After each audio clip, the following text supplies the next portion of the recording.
POV. You notice too much. Level 1. You see details that slip past others. You track micro-expressions. You hear the silence between words. It feels like a superpower and a burden. You notice the clutter of a room, not just the objects. You see the story behind the objects. You notice the way someone hesitates. You map their fear.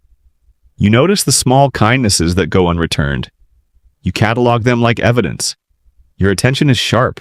It rarely rests. It pulls you forward. It pulls you back. You think noticing equals insight. Often it does. But sometimes noticing becomes interpretation, and interpretation becomes a loop. You replay scenes, you annotate them, you create patterns where none exist. You try to make sense of everything. That hunger for meaning is human. It keeps you alive, but unchecked, it narrows your world. You start to believe every detail matters equally. You assign weight to everything and weight to everyone. Pause. Breathe. You are not wrong to notice. You are more than your radar. Level 2. Noticing more means you're often first to sense discord. You pick up on discomfort in a room. You see when someone shrinks. You notice when a friend smiles but their eyes don't. You feel the mismatch. It tugs at your chest. You want to fix it. You step forward. You ask questions. Sometimes they answer. Sometimes they shut down. When they shut down, you blame yourself. You think, if only I had asked differently. If only I had stayed longer. If only I had noticed sooner. That if only is heavy. It becomes a rehearsed guilt. You replay your role like a director dissatisfied. But people are complex. Their choices are not all about you. Some things happen quietly. They are not meant to be solved by observation alone. Not everything you notice is your responsibility. You can show up with clarity and still let the rest be. Set boundaries between noticing and owning. You can hold more than you can carry, and that's a necessary truth. Level 3. Your attention creates maps. Maps of risk, maps of trust, but maps can be biased. The brightest marker isn't always the truth. Your focus favors the unusual. You remember the odd detail faster than the ordinary kindness. You are wired to detect threat. That served you once. It kept you safe. Now it sometimes tethers you to suspicion. You read people like case files. You anticipate motives. You predict missteps. This edge helps you avoid harm, but it also keeps you at a distance. You miss the normal, the slow build of warmth, the ordinary generosity. You mistake intensity for realism. You think vivid always equals meaningful. Sometimes a small, steady thing matters more than a dramatic moment. Notice that tendency in yourself. Name it. Ask, am I seeing a pattern or imagining one? When you label it, it loosens. You don't need to erase your radar, you need to recalibrate it. Level 4. Being attuned makes you invaluable. You spot opportunities others don't. You detect needs before they are voiced. You become the one people rely on, but that role can become a trap. You turn into a caretaker or a silent judge. People begin to expect you're noticing. They rely on you to name the truth. You begin to expect the same of others. They fall short.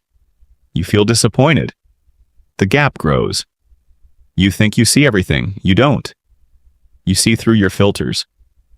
Filters are shaped by history, by childhood, by trauma, by the stories you were told about who pays attention and who doesn't.